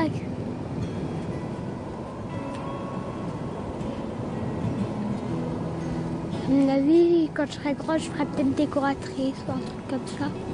Mais après, j'ai encore le temps. Moi, je suis une petite guerrière, je me bats. Il faut. Le cancer. Vous avez l'adresse mail www.imagine.margot.org. Le cancer, ça ne devrait pas rimer avec enfant. Et tu sais quoi, Michel, j'ai une idée. Tu me regardes un peu inquiet. Non, je suis encore tellement bouleversé par cette petite fille. Non, mais cette petite fille, elle est tellement franche de la manière qu'elle parle. Et c'est tellement touchant. Et je pense que ça serait bien si on fait quelque chose, parce qu'en fait, oui, le site, c'est enfantsanscancer.com. Et le 27 septembre, il y a une course à Paris. On peut marcher, on peut se balader. Et c'est pour gagner de l'argent pour Enfants sans cancer et Imagine for Margot, l'association dans laquelle j'ai fait la photo et pour tous ces enfants. Tu seras là? Ouais, si je peux, je le fais. Si je peux le faire, je le fais. Puisque je t'ai fait découvrir le Vélib, on verra ça tout à l'heure, on peut y aller en Vélib, participer. Pourquoi pas? D'accord, le 27? Le 27 septembre. Le 20, tu me donneras des détails. Maintenant, on va accueillir quelqu'un qui joue un rôle important dans ta vie professionnelle, c'est Dorian. Dorian, c'est un auteur fort célèbre. Il a travaillé déjà avec des gens aussi importants que Camélia Jordana, Julien Doré, Emmanuel Seigné, Sylvie Vartan, Alain Bachung, Keren Han. Il travaille avec toi parce que c'est lui qui est un peu l'auteur des versions françaises de certains de tes titres. Et pas seulement ça. Aussi, on écrit des chansons qui existent seulement en français sur mes albums, qui sont maintenant... Je mets les chansons françaises partout dans le monde. Alors, comme on a voulu faire un tour complet de ta vie professionnelle et ta vie tout court, il est là, Dorian.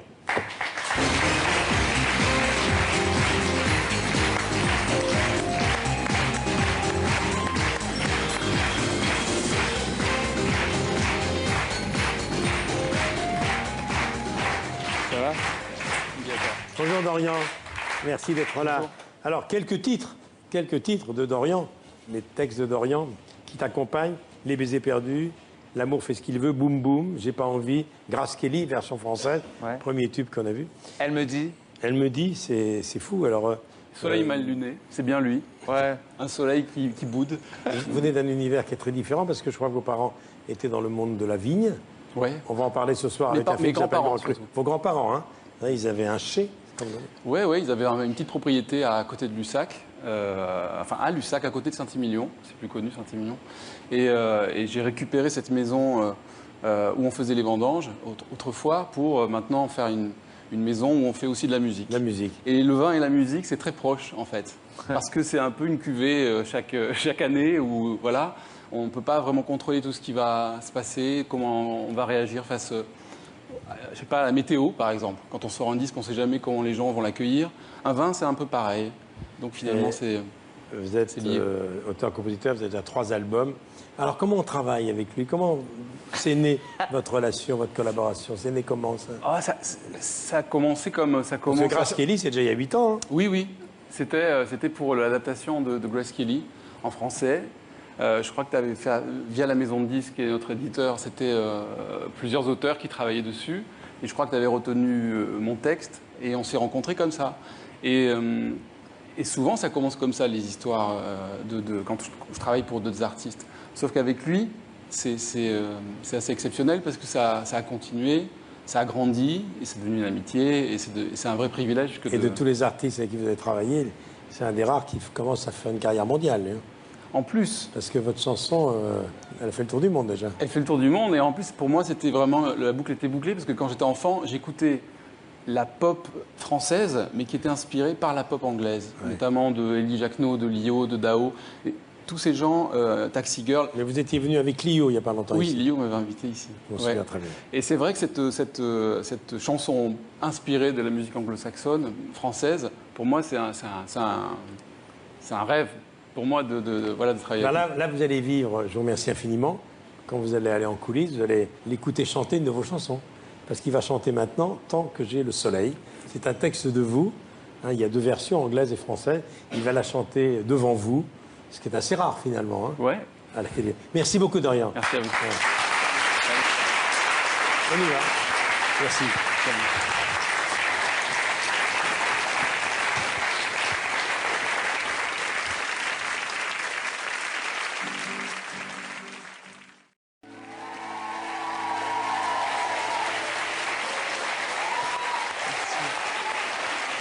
Tant que j'ai le soleil, extrait de l'album de Mika.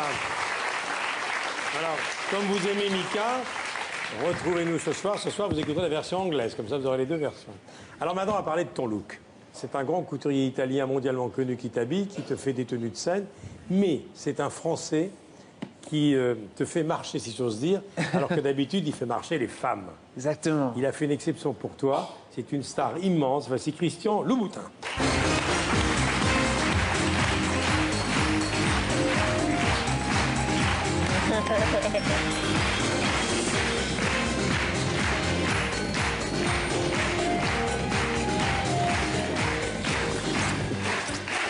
Bonjour, c'est Monsieur Louboutin. Bonsoir. Je regarde ce que vous avez au pied. Je ne sais pas si Dominique Colonna peut faire un plan. Ah oui. Ah oui. Ça ne va pas avec tout, mais c'est bien. Je ne les ai jamais portées, celles-là. Alors moi, je suis content de vous rencontrer parce que je trouve votre réussite exceptionnelle. Vous avez un talent fou.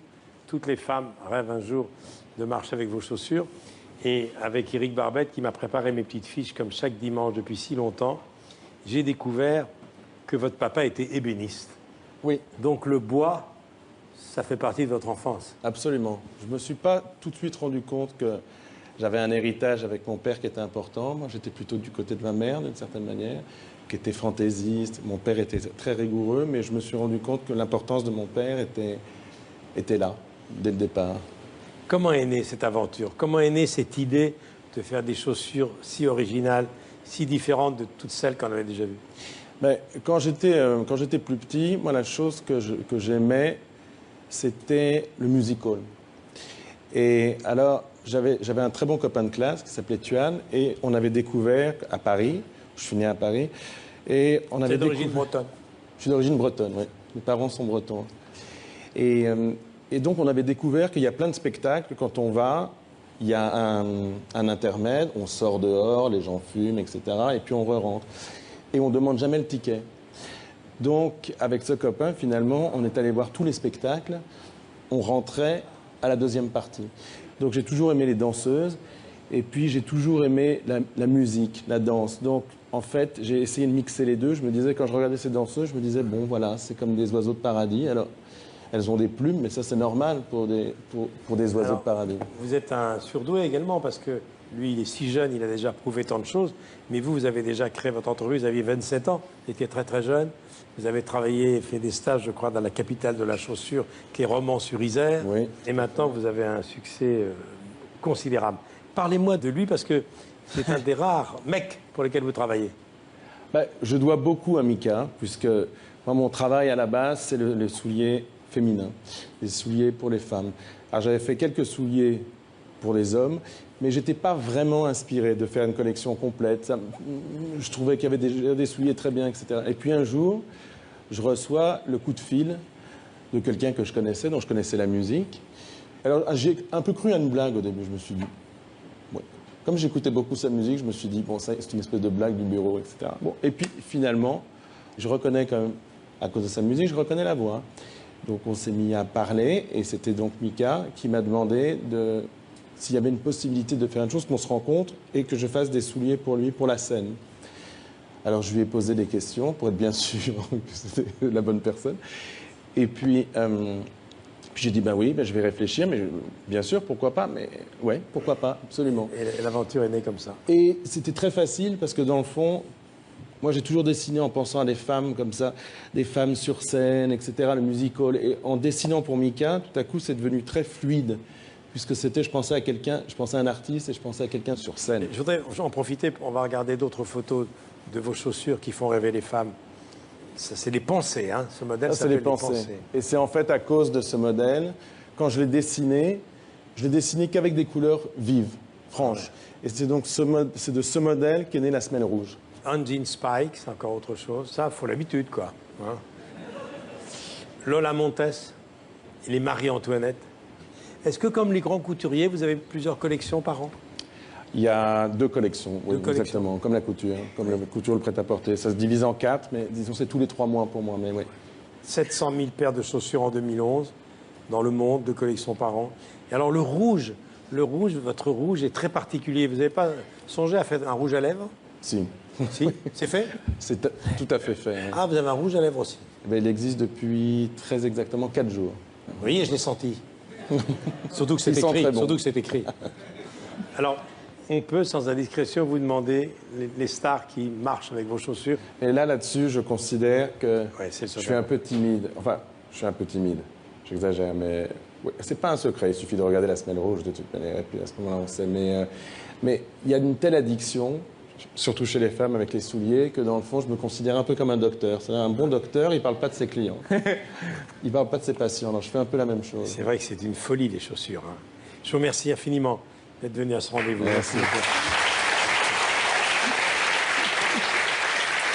Alors maintenant, les dernières minutes de l'émission. Au Canada, l'année dernière, on a passé beaucoup de moments ensemble avec Julie Schneider, avec Céline, Stromae, Cabrel, etc. Je ne te connaissais pas. Et la première réflexion que j'ai faite, c'était à propos de cette veste-là. Oui. Hein, je suis arrivé et je t'ai dit, ils en vendent des vestes comme ça. Est-ce que j'aurais été coupé dans vos doubles rideaux? Tu t'es beaucoup marré. Et je t'ai forcé. Non, oui, pendant le show. J'ai fait un essai, voilà. J'ai pas poursuivi, mais tu avais une idée derrière la tête et tu n'as pas voulu abandonner cette idée. Voilà Absolument. Ce que ça a donné. Il a voulu, à sa manière, me relooker.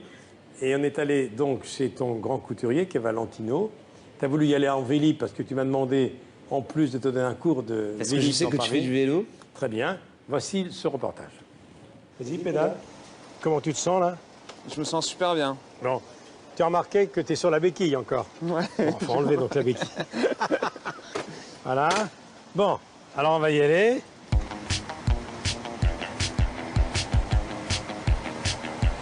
Franchement, la première fois que je fais un truc pareil... Et place de la Concorde. Et tu me mènes à place de la Concorde.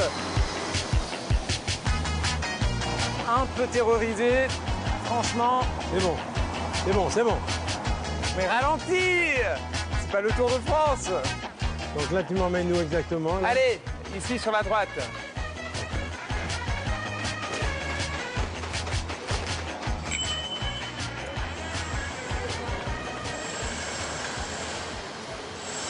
Ciao. Bonjour, bienvenue. Bonjour, monsieur.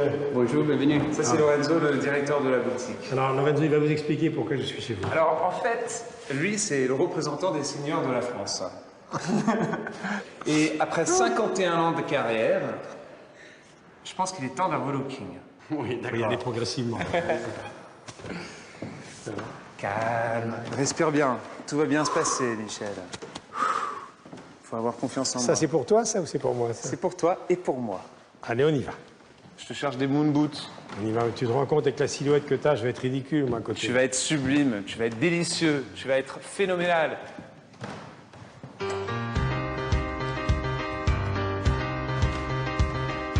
Oh là là, je suis déjà quelqu'un d'autre. Ah, voilà. Mais que t'es beau! Regarde-toi! Tu crois que là, je vais attirer les jeunes? Vas-y, marche, je te regarde, je t'observe. Là, tu crois que j'attire les jeunes avec ça? T'es un tout petit peu rigide. Là, je m'en fiche, là. Là, je m'en fous complètement, là. Voilà. Ouais, voilà. Bon, maintenant, on va être devant la glace. Regarde. Regarde comment t'es beau. Et si tu veux pas, si tu montes trop le pantalon, ça va faire complètement ridicule. Et, bien comme ça. Et là, ça plisse pas trop en bas. Mais non, si tu les raccourcis, regarde. D'accord. Tu vas faire vieux Toto. Bon, très bien. Bon, alors maintenant, on va Champs-Élysées. On va essayer de pédaler avec ses chaussures sur un Vélib. D'accord? Chiche. Chiche. Dans Paris, à vélo, on dépasse les autos. Regarde. Et si on finissait comme ça, c'est moi qui vais pédaler et toi, tu vas te reposer. C'est top, ça, hein? Bonjour. Bonjour. Les budgets sont plus les mêmes. C'est la crise en France. Alors maintenant, les invités, tu sais, je les dépose moi-même. Ce qui est incroyable, c'est que c'est la première fois que je vois autant de gens en train de sourire à Paris. Non, tout droit. Tout droit, d'accord. Il y a les pouces-pouces à Londres, il y en a plein. Il y en a plein. Mais les chauffeurs sont pas aussi sympathiques que toi. Et il est pas cher aussi. Ça te va, là? Parfait, garde-toi juste ici. Voilà. Oh, franchement, voilà. Service parfait. Voilà. T'as conduit super bien. Voilà, c'est 50 €. J'en ai 20.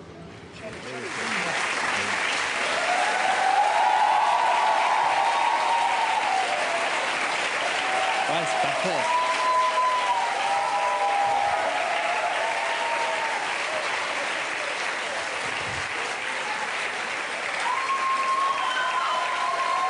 Que t'es chic. Mais, vous n'avez encore rien vu s'il n'y a pas un gros plan sur les chaussures. Hein? Regardez. Une légèreté. Est-ce que t'es à l'aise? Écoute, j'ai une nouvelle carrière qui commence. Moi, je te trouve personnellement sublime. Tu crois que je peux rentrer chez moi comme ça? Mais pourquoi pas? Ouais. Pourquoi pas? Bien sûr. On va terminer maintenant avec 2 messages importants de 2 stars internationales. Mais moi, j'ai un petit message en premier. Bon. Et je voulais te remercier. Parce que j'ai grandi avec toi. Je t'admire énormément. Je te trouve quelqu'un qui est extrêmement généreux. Et je veux te remercier pour ta générosité. Je veux te remercier pour tout. Et pour un souvenir que je vais garder proche de mon cœur pour très, très, très longtemps. Moi, je te remercie parce que ta famille était là. Ça nous a beaucoup touchés. Alors maintenant, un message de Salma Hayek. Salma Hayek. Salma Hayek est une star mondiale. Tu as travaillé avec elle sur un dessin animé, Le Prophète, qui va sortir bientôt, qu'elle a produit. La voix du prophète. Tu fais la voix du prophète. En français. Liam Neeson a fait la voix en anglais. Moi, je fais la voix en français du prophète pour l'animation Le Prophète. Et puis un cinéaste fort drôle américain également, qui s'appelle Ben Stiller. Mais, alors, pour Salma Hayek, elle voulait venir aujourd'hui, elle ne pouvait pas, alors elle a tourné ce petit message pour nous. Et Ben Stiller, c'était simplement parce que j'étais tellement inspiré par ton look et ton relooking que je l'ai appelé. Parce que moi, je suis dans Zoolander, je fais un tout petit caméo. Zoolander 2 qui sort, il y a Kanye West, il y a Justin Bieber. Oui, exactement. Et tu fais une apparition dans ce film. Et moi, je suis dans ce film aussi, juste pour quelques moments, mais j'ai aussi de la musique dedans. Et j'ai appelé Ben, et je lui ai dit, écoute, je vais t'envoyer une photo, de Michel Drucker. Il savait exactement qui c'est, parce que ça fait des années qu'il fait de la promo pour ses films. Qu'est-ce que tu en penses? Est-ce que tu peux demander à ton copain, Derek Zoolander, de nous donner son opinion sur ton relooking? Voilà. Très bien. Voici donc les 2 derniers messages de ce spécial Mika. Hello, Michelle. Thank you so much for inviting me to your show, where we get to talk about my dear friend, Mika. Hi, Mika. I am so happy that you found the time in your super busy schedule to come and talk to me. I am so excited to be working together with you in The Prophet, and I think it's perfect that you're going to do the voice of an animated film. So we're going to talk about the things that annoy me about you. How do you think the rest of the humans feel to know about somebody that can just speak any language? This is not cool.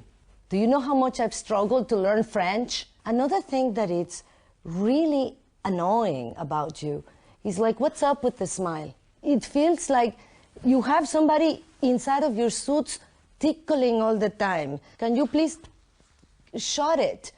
You just like wake up and look like the sunshine and gorgeous and skinny and tall. I mean, I have to sit on top of a piano to be able to talk to you face to face. I am going to give you a couple of advices. First of all, let's talk about fashion.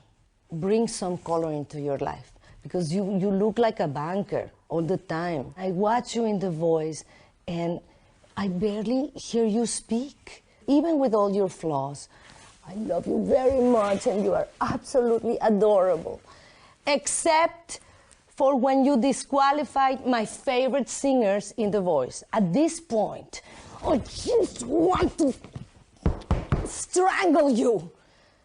But anyway, it's all forgiven. Thank you so much for coming, Mika.